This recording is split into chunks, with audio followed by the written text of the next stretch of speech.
Ever play a game you were sure was going to be decent? You were sure of it. You were absolutely positive. Well, this isn't that. Why, hello, welcome everyone to The Cabin. The Cabin is a lovely little pay-all-you-can game where the lobby is just full of game passes that you have no doubt you want to buy. 100 Robux, 200 Robux, give me it all. I want everything. Even if it doesn't do anything, it doesn't even belong there. How much of those game passes actually were relevant? None of them. I guarantee you. It makes no sense. Why would anyone want them? They're bad. Bad game passes. So of course it wasn't gonna be actually good. However, let's discuss it. Let's hop into the game. Well, let me hop into the game and explain it to you. Because I've already played the game. I've recorded it. I've uploaded it. Hell, I got the video for it. I'm just doing a little short form essay of it. Right? Let's explain this essay. Your grandfather, recently deceased, lived in a cabin all the way in the middle of Antarctica, where he dug and buried himself. Somehow. You know, he just took the shovel, made a grave, threw himself in, grabbed the key, fucking scooped him back up, and died while he telekinetically shoved the shovel back into the shed. That's how he did it. He was a pretty powerful magician. Some say he had the Force, and you're the beautiful granddaughter's son, and you have been having hallucinations since. Your grandfather, well, sort of like the Force, was certifiably insane. He was a schizophrenic or something. And he died talking about some stupid stuff like Wendigos. Bro never had enough cereal in his breakfast. So, you come into the picture. The door's locked. Utterly ruined. You will never get past this game. Then you remember, grandfather always kept the key with him. I immediately thought, we're gonna commit a felony. Yup. There's no way we can get through this locked door without committing a felony. See that grave on the side? We're gonna dig it up. We're gonna grab Grandpa's key that he kept with him to unlock the door. So, not only did we desecrate the position of a family member, we got inside the cabin.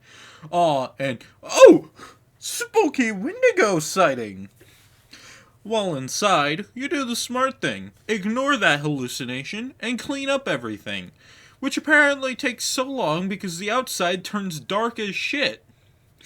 You go outside to throw the stuff in the modern day city dumpster. Why is that there? Do people come over to wherever the fuck, Antarctica or Alaska, to do basic garbage disposal? Why not just throw it on a fire? That sounds better. Whatever. After heading back to the cabin door inside, you see a spooky ritual. Wendigo skull. So scary. And you go to bed at 8 p.m. So, after that, you start waking up. You see the devil himself, a Wendigo, at the foot of your bed, and then the noises. Everything is terrible. You see things that aren't there. Eyes, symbols, ideologies. I just turned off the radio quick, and that ended that pretty quick. You realize that the radio you had was blessed by Christ all the way back in the year 1430 BC. Before Christ. Well, that doesn't make sense. Well, whatever. You realize these spooky things are happening. You need to do a demonic ritual because Grandpa did the same. I mean, genius. Why didn't I ever think of that to deal with my demons? You do this stupid ritual for 120 seconds, beating the hell, banishing this Wendigo that keeps appearing at windows. And, by the way, you never close the windows again. You're just letting all the cold air come in, right? So, yeah, that Wendigo's a weirdo. He's trying to break and enter. So, when you go outside, after you complete the ritual, you realize your grandfather's corpse is gone. Somebody desecrated your grandfather's corpse. His skeleton disappeared. So you decide to go in the truck and leave like a normal person. See ya. That's the end. Out of gas! Out of gas. How can this be? That's impossible. Unless, hear me out, the Wendigo thought he could slurp your truck's gas like it's a Capri Sun. So you decide to stay the night. You pick up a bunch of sticks for firewood. Alright.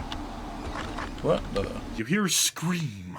A big ol' scream. So you investigate. There's a massive cave here. What the fuck? When did this get here? Why is there a cave here? And who cares? Who knows? Why? You realize that this cave, it's a little spooky. 'Cause there he is, your grandfather. Not a skeleton, with a massive pickaxe in his chest. Oh, and there's a bunch of gas cans too. And then, Wendigo! Oh crap, you gotta run. You gotta go. The Wendigo fell, tripped immediately. Not a very scary Wendigo. But, apparently grandfather just died. Then who was the skeleton? He was just alive. There was no explanation for this. So, after this chase scene, you go to your lovely cabin and you sleep in your grandfather's dusty-ass bed.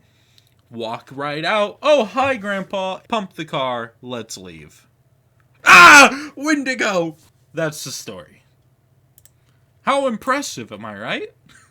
Hey, waiting to get right, only leave you left behind. Up goes the early bird soaring down. Scrounge around for whatever worms might be obtainable. Never knew who flew about theirs first. So what's available, not a lot it seems. What you gonna do for it? Anything all means. Type of dedication you gotta have as you're blazing the path. Never know who trailing, you're hoping to get familiar with the ways and the things that we do. Ball hard and hold everyone.